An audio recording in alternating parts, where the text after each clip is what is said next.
السلام علیکم پیارے پاکستانیوں، امید ہے آپ خیریت سے ہوں گے۔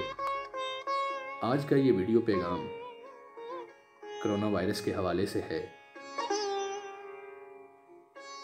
پاکستان میں لاک ڈاؤن ہونا بہت ضروری ہے، ورنہ ہمارا ملک دوسرا اٹلی بن جائے گا۔ اللہ پاک ہم سب پر رحم فرمائے۔ میں نے دیکھا ہے کہ لوگ سنجیدہ نہیں ہیں، شادی ہاؤس بند ہیں، لیکن گھروں میں فیملی فنکشنز بھرپور طریقے سے جاری ہیں۔ بچوں کو اسکول سے چھٹیاں ہیں، لیکن وہ گلی میں کرکٹ کھیلتے اور رشتہ داروں کے گھر جا رہے ہیں۔ اس کے علاوہ اگر کسی سے کرونا وائرس کے حوالے سے بات کی جائے تو وہ یہ کہتا ہے، یار یہ کچھ بھی نہیں ہے، 14 دن کی بات ہے، پھر سب ٹھیک ہو جائے گا۔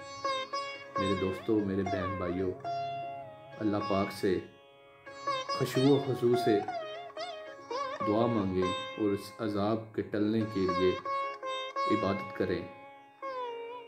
یہ وقت ہے کہ اللہ پاک نے انسان کو جھنجھوڑا ہے کہ میری طرف آ۔ کرونا وائرس منہ اور ناک کو ڈھانپنے سے یا ہاتھ دھونے سے نہیں، یہ جوتوں اور کپڑوں سے بھی آ سکتا ہے، آن لائن ڈیلیوری کے ذریعے بھی آ سکتا ہے۔ تو برائے مہربانی احتیاط کریں، کیونکہ احتیاط ہی اس کا علاج ہے۔